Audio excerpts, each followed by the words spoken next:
تو یہ کیا بات ہوئی؟ کہیں کسی بندے نے کی اپنے سے تو نہیں بات اندر ایڈ کر دی ہوئی، کہیں یہ کسی بندے نے اپنے سے تو نہیں اس طرح کی کوئی قرآن کے اندر ایڈیشن کر دیا ہوا، اور مطلب یہ ہم تک غلط چیز تو نہیں پہنچی ہوئی۔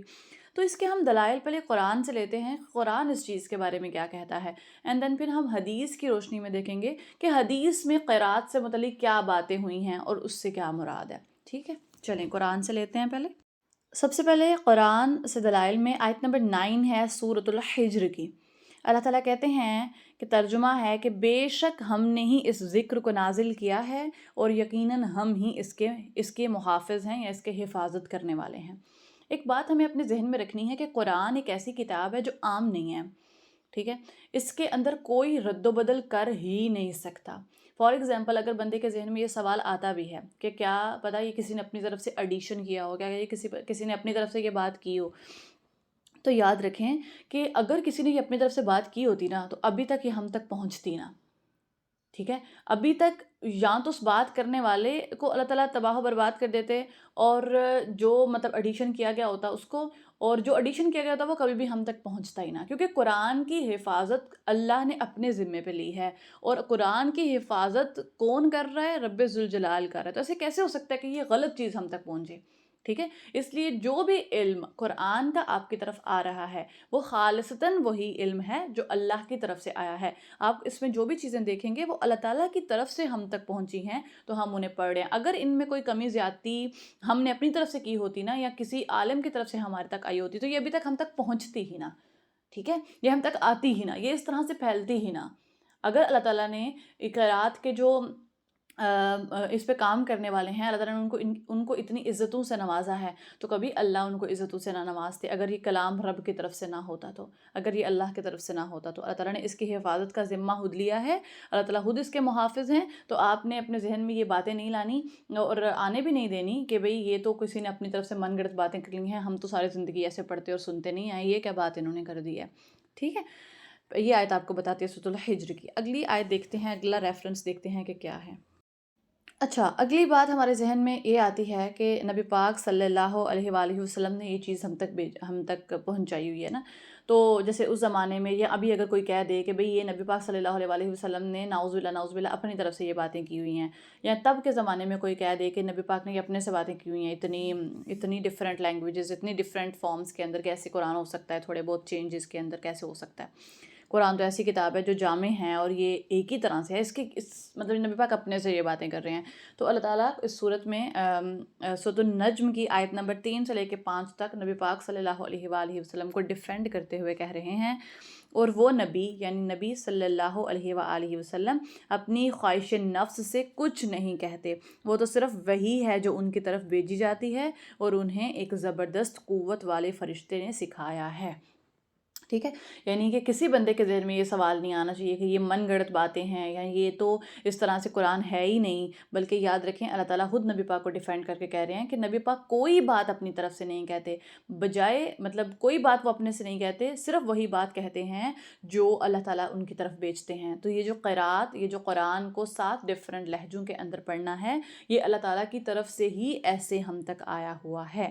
ٹھیک ہے، یہ اللہ تعالیٰ کی طرف سے ہی ایسے ہم تک پہنچا ہے، اور نبی پاک تک آیا اور نبی پاک نے آگے سکھایا اور آگے پھر یہ ہم تک پہنچا ہے۔ تو اس میں آپ دیکھیں گے کہ اس میں معنی تبدیل کبھی بھی نہیں ہوتے۔ آپ کو ایسا لگ رہا ہوگا نا کہ بھئی ہم صاد کو سین پڑھ دیں گے تو معنی ہی بدل جائیں گے، معنی کبھی بھی تبدیل نہیں ہوتے، بلکہ معنی میں مزید وسعت آ جاتی ہے، ٹھیک ہے، مزید وسعت آ جاتی ہے۔ قرآن اسی لیے تو کہتے ہیں کہ آپ ایک دفعہ پڑھو یا بار بار پڑھو، آپ قرآن کے مکمل علم کو جذب ہی نہیں کر سکتے، آپ قرآن کے مکمل علم کو کبھی لے ہی نہیں سکتے، آپ ایک دفعہ کیا 10 دفعہ بھی اس کو ریپیٹ کرتے رہو نا، آپ جب ہر دفعہ پڑھو گے تو آپ کو لگے گا یہ میں پہلی دفعہ ہی پڑھ رہا ہوں، ٹھیک ہے، تو اس لیے معنی میں کبھی بھی چینجنگز نہیں آئیں گے، بلکہ معنی میں مزید وسعت آ جائے گی۔ اور دیکھیں ایسا نہیں ہوگا کہ ہر جگہ صاد کو سین پڑھنا ہے، ایسا بالکل نہیں ہے، ہر جگہ نہیں ہے، یہ کچھ ورڈ اسپیسیفک ایسے ہیں، کچھ جگہیں ایسی ہوں گی جہاں پہ یہ تھوڑی بہت چینجنگز ہوں گی، جن چینجنگ سے معنی میں کوئی تبدیلی نہیں آئے گی، بلکہ قرآن کے معنی میں اور وسعت آ جائے گی اور ہمیں ڈیپتھ پتہ چلے گی انشاءاللہ العزیز قرآن کی، ٹھیک ہے۔ تو یہاں اللہ تعالیٰ نبی پاک کو ڈیفینڈ کر رہے ہیں کہ نبی پاک نے جو باتیں آپ تک پہنچائی ہیں وہ بالکل حق ہیں، بالکل ٹھیک ہیں، اور قرآن کو اتنے ڈیفرنٹ طریقوں کے اندر پڑھا جاتا ہے۔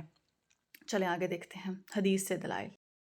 اچھا، اب دوسرے نمبر پہ قرآن سے تو ہم نے دلائل لے لیا، اب ہم دیکھتے ہیں کہ حدیث میں کیا دلائل موجود ہیں، کہ حدیث اس قرات کے بارے میں کیا کہتی ہیں، کہ قرات قرآن پاک کی کتنی فارمز میں ہے، مطلب ہم کتنے لہجات میں پڑھ سکتے ہیں قرآن کو، کتنے ڈفرینٹ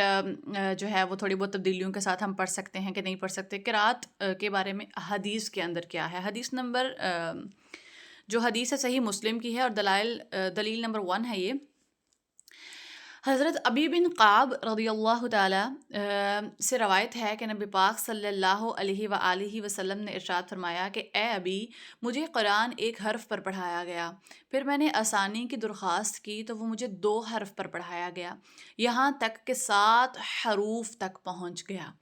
مطلب اس کی تھوڑی ڈیٹیلنگ اس طرح سے اس حدیث کی ڈاٹ لگے ہوئے ہیں نا اندر، تو مطلب اس کی ڈیٹیلنگ یہ ہے کہ ابی کعب جو تھے نا، انہوں نے روایت کیا کہ نبی پاک نے ان سے کہا کہ اے ابی، مجھ پر حضرت جبرائیل علیہ السلام آئے اور انہوں نے مجھے ایک حرف پہ قرآن پڑھایا۔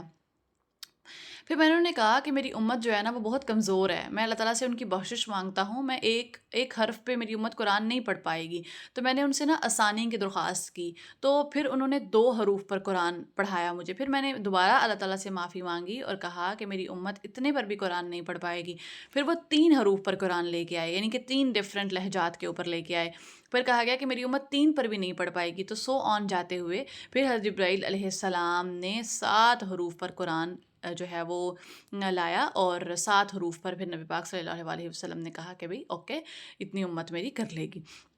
تو یہ صحیح مسلم کی حدیث ہے۔ 7 حروف سے اب کیا مراد ہے اس کو میں سمجھاتی ہوں، لیکن 7 ڈفرینٹ لہجوں کے اندر اور 7 ڈفرینٹ تھوڑے بہت رد و بدل کے اندر جو قرآن ہے اس کو پڑھا جا سکتا ہے۔ یہ حدیث ہمیں صحیح مسلم کی حدیث ہے، یہ ہمیں بتاتی ہے۔ ٹھیک ہے، چلیں آگے دیکھتے ہیں اگلی حدیث کا جو اس کے مطابق جو دلیل ہے۔ اچھا، آگے حدیث سے دلیل نمبر 2 ہے کہ حضرت عمر بن خطاب سے روایت ہے کہ وہ کہتے ہیں، حضرت عمر بن خطاب، کہ میں نے حضرت ہشام بن حکیم رضی اللہ تعالیٰ کو سورۃ الفرقان ایک ایسے انداز میں پڑھتے ہوئے سنا جو اس طریقے سے مختلف تھا جس پر حضرت محمد صلی اللہ علیہ وآلہ وسلم نے مجھے سکھایا تھا۔ میں قریب تھا کہ نماز میں ہی انہیں روک دوں، لیکن میں نے صبر کیا۔ یعنی کہ جب انہوں نے سنا نا حضرت عمر نے کہ حضرت ہشام بن حکیم نماز پڑھا رہے ہیں، اور وہ نماز اس طریقے سے نہیں پڑھا رہے ہیں، مطلب قرآن اس طریقے والا نہیں پڑھ رہے جس طریقے سے میں نے سیکھا تھا نبی پاک سے، تو کہتے ہیں مجھے غصہ آیا اور میرا دل کیا کہ میں ابھی انہیں پکڑ لوں جا کے، لیکن میں نے صبر کیا۔ پھر میں انہیں رسول اللہ صلی اللہ علیہ وآلہ وسلم کے پاس لے گیا اور عرض کیا، یا رسول اللہ، یہ اس طرح پڑھ رہے ہیں جو آپ نے مجھے نہیں سکھایا۔ نبی پاک صلی اللہ علیہ وآلہ وسلم نے فرمایا، انہیں پڑھنے دو۔ پھر فرمایا، اسی طرح نازل ہوا ہے۔ یعنی پھر پہلے نا حضرت محمد صلی اللہ علیہ وآلہ وسلم نے ہشام بن حکیم کو کہا کہ آپ پڑھو قرآن۔ جب انہوں نے پڑھا تو نبی پاک نے کہا، یہ بالکل ٹھیک پڑھ رہے ہیں۔ پھر نبی پاک نے کہا، عمر آپ پڑھیں۔ پھر حضرت عمر نے پڑھا، اور پھر نبی پاک نے کہا، آپ نے بھی بالکل ٹھیک پڑھا ہے۔ ٹھیک ہے، تو پھر کہتے ہیں میں نے پڑھا تو آپ صلی اللہ علیہ وآلہ وسلم نے فرمایا، اسی طرح نازل ہوا ہے۔ یعنی دونوں طریقوں میں نبی پاک نے کہا اسی طرح نازل ہوا ہے۔ حضرت ہشام کے طریقے میں بھی کہا اسی طرح نازل ہوا ہے، حضرت عمر کے طریقے میں بھی کہا اسی طرح نازل ہوا ہے۔ پھر فرمایا نبی پاک صلی اللہ علیہ وآلہ وسلم نے کہ بے شک قرآن 7 حروف پر نازل ہوا ہے، بس جو تمہیں آسان لگے اس میں تم پڑھ لو۔ ٹھیک ہے، یعنی 7 ڈفرینٹ لہجات میں 7 ڈفرینٹ حروف پر قرآن نازل ہوا ہے، جو تمہیں آسان لگتا ہے، جو تمہاری آسانی ہے اس طریقے سے تم پڑھ لو۔ اب ہم لوگ نا پاک و ہند میں پاکستان اور انڈیا کے اندر جو ہم قرآن پڑھ رہے ہوتے ہیں وہ موسٹلی ہم امام حفص کی روایت کے مطابق قرآن پڑھ رہے ہوتے ہیں۔ امام حفص ائمہ کرام میں سے ایک جو ہے نا وہ قرات کے بہت بڑے قاری ہیں۔ ٹھیک ہے، اور جو امام حفص ہیں، جو امام عاصم ہیں، ان کے یہ اسٹوڈنٹ ہیں امام حفص۔ ٹھیک ہے، تو امام حفص کی روایت کے مطابق ہم قرآن کو پڑھتے ہیں، ہم انہی کے مطابق تجوید کے سارے رولز بھی سیکھتے ہیں اور انہی کے مطابق قرآن بھی پڑھتے ہیں۔ لیکن دیکھیں، اگر آپ فرض کریں آپ قرات ساری سیکھ جاتے ہیں، آپ 7 ڈفرینٹ طریقوں سے سیکھ جاتے ہیں، اور آپ ہر امام کا بھی آپ کو سمجھ آ جاتی ہے کہ اس امام نے ایسے پڑھنا ہے، اس امام نے ایسے پڑھنا ہے، لیکن اب آپ امام حفص کے طریقے کے مطابق رہے ہیں، لیکن جہاں صاد آتا ہے آپ وہاں سین پڑھ دیتے ہو اور آپ کسی اور امام کی قرات کر دیتے ہو۔ تو دیکھیں، جب آپ نے جب آپ نے امام حفص کی روایت پڑھنی ہے نا، تو آپ نے پوری آیت امام حفص کے مطابق ہی پڑھنی ہے۔ ٹھیک ہے، یہ نہیں کہ کہیں آپ امام حفص کا رول لگا لو، کہیں آپ امام ورش کا رول لگا لو، کہیں آپ امام قالون کا رول لگا لو، آپ اپنی مرضی سے اندر اندر سب کے رولز لگاتے رہو، یہ بات غلط ہو جائے گی۔ اگر آپ امام حفص کی روایت کے مطابق قرآن پڑھ رہے ہیں تو آپ صاد کو صاد ہی پڑھیں گے۔ اگر آپ صاد کو سین پڑھ دیتے ہیں تو اس کا مطلب ہے آپ نے امام حفص کے ساتھ جھوٹ باندھ دیا۔ جب آپ پڑھ امام حفص کی قرات رہے ہیں تو آپ صاد کو صاد ہی پڑھیں گے نا، آپ سین نہیں پڑھ سکتے۔ پہلے آپ مینشن کریں گے کہ آپ قرات کس کی پڑھ رہے ہیں، ٹھیک ہے۔ اگر آپ قرات کسی اور کی پڑھیں گے تو پھر آپ اس کے مطابق صاد کا جو رول ہے وہ آپ پڑھیں گے۔ اگر آپ پڑھ امام حفص کی رہے ہیں اور پڑھ آگے صاد دیتے ہیں تو مطلب یہ ہے کہ آپ امام حفص کے ساتھ جھوٹ باندھ رہے ہیں کہ امام حفص نے ہمارے تک صاد کو سین پہنچایا ہوا ہے، بلکہ ایسا تو نہیں ہے، انہوں نے صاد ہی پہنچایا ہوا ہے، ٹھیک ہے۔ تو یہ میک شور کرنا ہے کہ آپ جس امام کی قرات کو فالو کر رہے ہیں آپ پوری آیت اسی امام کے مطابق پڑھیں، اندر مکس گیدرنگ نہیں کر دینی، سارا کچھ مکس نہیں کر دینا، جس امام کو پڑھنا ہے اسی کے سارے رولز لگانے ہیں، پھر کسی اور کو اندر مکس آپ نے نہیں کرنا۔ اور اسی طرح حدیث سے یہ ثابت ہوتا ہے کہ 7 ڈفرینٹ جو لہجات ہیں ان کے اوپر قرآن کو پڑھا جا سکتا ہے، بالکل جائز ہے، اس میں کوئی مضاحکہ نہیں ہے، بلکہ اس میں آپ کا مزید جو معنی میں وسعت ہے وہ انکریز ہو جائے گی اور آپ کا علم انکریز ہوگا اور آپ کو پتہ چلے گا کہ دیکھیں موسٹلی کہیں پہ اب دیکھیں زبر زیر پیش کا بھی ہوتا ہے کہ زبر لگی ہوتی ہے، وہاں کسی جگہ پہ کسی امام نے پیش ہم تک پہنچائی ہوئی ہے، کسی نے زبر پہنچائی ہوئی ہے۔ اب ہم نے تو پڑھا ہوا ہے کہ بھئی اگر آپ زبر کو پیش کر دو، پیش کو زبر کر دو، حرکات آگے پیچھے کر دو تو معنی میں تبدیلی آ جاتی ہے اور لحن جلی ہو جاتا ہے۔ اب یہ بھی سوال بندے کے ذہن میں آتا ہے کہ کہیں یہ لحن جلی تو نہیں ہم کر رہے؟ دیکھیں یقیناً یہ لحن جلی نہیں ہے۔ اب ہر جگہ آپ زبر کو پیش اور ہر جگہ زیر کو زبر نہیں کر سکتے، ہر جگہ یہ نہیں کر سکتے۔ جس جگہ پر آپ تک پہنچایا گیا ہے نا کرنا، صرف آپ اس جگہ کر سکتے ہیں۔ اگر آپ تھوڑا سا بھی کسی اور جگہ اپنی مرضی چلانے لگیں گے نا تو وہ آپ خرابی کر دیں گے، وہ آپ جھوٹ باندھ دیں گے، وہ آپ غلط بات آگے کر دیں گے۔ ہر جگہ زبر کو زیر پیش اس طرح سے نہیں پڑھا جا سکتا، کچھ اسپیسیفک جگہیں ہیں جہاں حرکت تھوڑی آگے پیچھے ہو سکتی ہے کیونکہ وہاں معنی میں تبدیلی اس طرح سے نہیں آتی، تو اللہ تعالیٰ نے اتنی جو ہے وہ طریقوں سے پھر بھیجا ہوا ہے کیونکہ معنی تبدیل نہیں ہوتا۔ تو آپ نے یہ بھی یاد رکھنا ہے ہر جگہ اب اس چیز کو اپلائی نہیں کرنا، جہاں اسپیسیفک جگہوں پہ جو رول سکھایا جائے گا صرف وہیں پہ وہ اپلائی ہوگا۔ چلیں اب ہم آگے دیکھتے ہیں کہ 7 ہی حروف کیا ہیں، اللہ تعالیٰ نے یہاں کیوں مطلب 7 حروف سے کیا مراد ہے، جو ہم یہاں پڑھ رہے ہیں 7 حروف پہ قرآن نازل ہوا، 7 حروف پہ، اس سے کیا مراد ہے؟ اچھا جی، اب 7 جو حروف ہیں ان سے کیا مراد ہے؟ دیکھیں 7 حروف سے مراد ڈفرینٹ ارائے ہیں، ڈفرینٹ علماء کی ڈفرینٹ ارائے ہیں کہ 7 حروف سے کیا مراد ہے،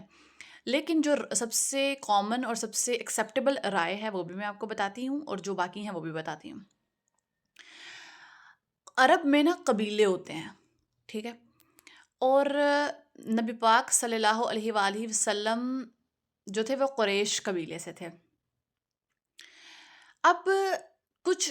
اسکالرز کہتے ہیں کہ یہ جو 7 لغات سے مراد ہے نا، 7 لہجوں سے قرآن پڑھنے کا مطلب یہ ہے کہ 7 ڈفرینٹ قبیلوں کی لغت کے اندر قرآن پڑھنا،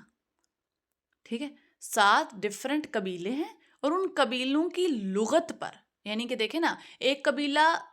زبان میں تھوڑی بہت رد و بدل کر کے پڑھتا ہے، مطلب اس کی کچھ اور عربی کے وہ چیزیں لگا کے پڑھتا ہے، دوسرا قبیلہ عربی کو کسی اور انداز میں پڑھتا ہے، تیسرا کسی اور انداز میں پڑھتا ہے، تھوڑی بہت مائنر سی چینجنگز۔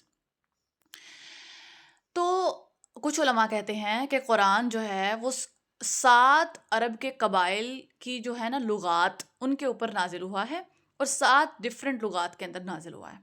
7 ڈفرینٹ ان کے لہجوں پہ نازل ہوا ہے۔ ایک قریش قبیلے میں قریش کی لغت پہ بھی آپ مطلب قریش کی لغت پہ نازل ہوا ہے، کسی اور قبیلے کی کسی اور ان کی لغت پہ نازل ہوا ہے، مطلب وہ اس طرح کہتے ہیں کہ 7 حروف سے مراد یہ ہے 7 لغات، ٹھیک ہے،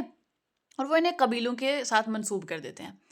اب جو سب سے رائج رائے ہے نا وہ یہ رائے ہے کہ جو قرآن ہے نا وہ قریش کی ہی لغت پہ نازل ہوا ہے، باقی جو قبائل ہیں ان کی لغت پہ نازل نہیں ہوا، وہ قریش کی لغت پر ہی نازل ہوا ہے۔ اب یہ 7 سے پھر کیا مراد ہے؟ 7 سے مراد یہ ہے کہ قرآن قریش کی لغت پر ہی نازل ہوا ہے، لیکن قریش کی لغت میں 7 ڈفرینٹ اختلافات کو سامنے رکھتے ہوئے نازل ہوا ہے۔ لغت قریش کی ہی ہے لیکن اس لغت کے اندر 7 ڈفرینٹ جو اختلافات ہیں ان کو سامنے رکھنا ہے، 7 ڈفرینٹ چینجنگز کو سامنے رکھنا ہے اور ان چینجنگز کے اندر جو ہے وہ قرآن نازل ہوا ہے، ٹھیک ہے۔ لغت جو ہے وہ قریش کی ہی ہے۔ اب ایسا کیوں ہے؟ دیکھیں اللہ تعالیٰ قرآن پاک میں ارشاد فرماتے ہیں نا کہ کوئی نبی بھی جو بھی نبی ہم مبعوث کرتے ہیں وہ جس قوم پر بھی کرتے ہیں وہ اسی قوم کی زبان بولنے والا ہوتا ہے، ٹھیک ہے، یعنی کہ اسی کے مطابق کا ہوتا ہے، جس طرح کی وہ قوم ہوتی ہے اس کے مطابق ہی اس نبی کو اس جگہ پہ مبعوث کیا جاتا ہے۔ تو نبی پاک صلی اللہ علیہ وآلہ وسلم قریش جو ہے ان پہ مبعوث کیے گئے تھے نا، قریش قبیلے کے تھے نبی پاک۔ تو جب نبی پاک صلی اللہ علیہ وآلہ وسلم قریش قبیلے کے تھے تو جو بک نبی پاک میں نازل ہو رہی ہے قرآن، وہ بھی اسی لغت پہ ہے۔ اس رائے کے اوپر زیادہ لوگوں کا اتفاق ہے کہ قرآن قریش کی لغت پر ہی نازل ہوا ہے، لیکن اس لغت کے اندر 7 ڈفرینٹ اختلافات کو سامنے رکھتے ہوئے قرآن نازل ہوا ہے۔ اس سے مراد 7 حروف سے مراد یہ 7 ڈفرینسز ہیں چھوٹے موٹے، ٹھیک ہے۔ تو ان 7 ڈفرینسز کو ہم دیکھتے ہیں کیا ہیں۔ اچھا، سب سے پہلا اختلاف قریش لغت کے اندر، سب سے پہلا اختلاف اسماء کا اختلاف۔ دیکھیں آپ قرآن پاک میں جب ہم قرات پڑھیں گے نا تو یہی 7 طرح کے اختلافات آپ کو نظر آئیں گے، یہی چینجنگز کی جائیں گی، باقی اور ان کے علاوہ اور کوئی چینجنگ نہیں ہوگی، یہی اختلافات آپ لوگ دیکھیں گے۔ تو سب سے پہلے ہے اسماء کا اختلاف۔ اسماء کے اختلاف سے کیا مراد ہے؟ دیکھیں اسم کے اندر ہم 4 اسم کی پراپرٹیز پڑھتے ہیں، حالت، جنس، عدد اور وسعت، ٹھیک ہے۔ جو اسماء کا اختلاف ہے نا، اس میں عدد اور جنس کے اندر اختلاف ہم دیکھیں گے کہ کہیں جگہ بات مفرد کی گئی ہوگی، یعنی ایک بندے کی بات کی گئی ہوگی ایک قرات میں، دوسرے قرات میں 2 کی بات ہے، اور تیسری میں کیا پتہ سب کی بات ہو، جمع میں بات کر دی گئی ہو۔ اب کہیں ایک مفرد کی بات ہے، کہیں مثنیٰ میں بات ہو جائے گی، کہیں جمع میں ہو جائے گی۔ اس طرح کرنے سے معنی میں کوئی تبدیلی نہیں آئے گی، بلکہ وسعت ہی پیدا ہوگی کہ بندے کو سمجھے گا اچھا یہ بات ایک بندے کے لیے بھی ہے، اور ایک بندہ یہ نہ سمجھے کہ صرف ایک ہی بندے کے لیے یہ بات ہے، بلکہ یہ بات 2 کے لیے بھی ہے، ٹھیک ہے۔ اور 2 والے صرف یہ نہ سمجھے کہ یہ بس 2 چیزوں کے لیے بات ہے، بلکہ یہ بات بہت زیادہ کے لیے بھی ہے۔ کہیں کہیں مثنیٰ کا صیغے استعمال ہوئے ہیں نا قرآن پاک کے اندر، تو بندہ سوچتا ہے کہ یہ 2 کی بات ہی ہے بس، یہاں پہ مطلب 2 چیزوں کی بات ہی ہے، 2 سے زیادہ کی نہیں ہے۔ تو کسی اور قرات میں وہ مثنیٰ نہیں ہے، وہ جمع ہے، تو پھر سمجھ آتا ہے اچھا مطلب یہ مثنیٰ بھی لے سکتے ہیں، جمع بھی لے سکتے ہیں، مفرد بھی لے سکتے ہیں، ٹھیک ہے۔ تو اس طرح معنی میں وسعت پیدا ہوگی۔ دوسرا اختلاف اسماء کے اختلاف کے اندر یہ ہے، ایک تو ہے مفرد مثنیٰ جمع کا، اور دوسرا تذکیر و تانیث کا، یعنی مذکر اور مؤنث کا۔ کہیں جگہ ایک بات مذکر میں کی گئی ہے ایک قرات کے مطابق، اور دوسری جگہ مؤنث میں کی گئی ہے، اور کہیں جگہ مؤنث میں ہے اور دوسری جگہ مذکر میں کی گئی ہے۔ تو اس طرح سے مذکر مؤنث کو آگے پیچھے تھوڑا سا تبدیلی ہے، اور اس سے بھی معنی میں وسعت آئے گی کہ بندہ صرف ایک جنس تک محدود نہیں رہے گا کہ اسی جنس کی بات ہے، بلکہ اس میں وسعت پیدا ہوگی کہ یہ دوسری جنس کی بھی بات ہو رہی ہے ادھر۔ دوسری چیز ہے افعال کا اختلاف۔ افعال کے اختلاف میں نا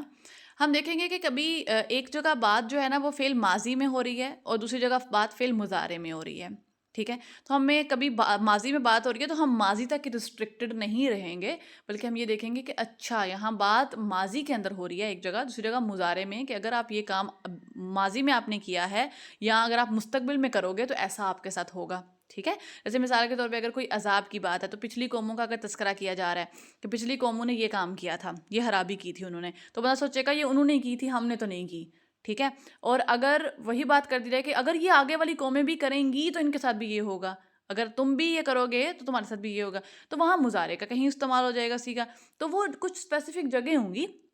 جہاں پہ یہ ڈفرینس ہوگا، اور پھر ہمیں معنی میں وسعت پیدا ہوگی کہ اگر انہوں نے کیا تھا اور ان پہ عذاب آیا تھا تو اگر ہم بھی کریں گے تو ہمارے ساتھ مستقبل میں ایسا ہی ہوگا۔ تو اس میں بھی معنی میں آپ وسعت دیکھیں گے کہ جہاں ماضی کو مضارع میں یا امر کو جو ہے وہ ماضی میں تبدیل کیا جا رہا ہے فعل امر کو، تو انشاءاللہ اس کو بھی ہم اسٹڈی کریں گے یہاں پہ۔ آگے ہم دیکھیں گے اعراب کا اختلاف۔ اعراب ایک ڈیپ ورڈ ہے اور اس کی ایک پراپر ایکسپلینیشن ہے عربی کے اندر، لیکن ہم اس کو بس ابھی زبر زیر پیش کے مطابق ہی دیکھتے ہیں کہ زبر زیر پیش کو اعراب کہا جاتا ہے۔ اعراب کی تبدیلی کیا ہوگی، یعنی اس کا اختلاف کیا ہوگا کہ قرآن پاک میں کہیں پہ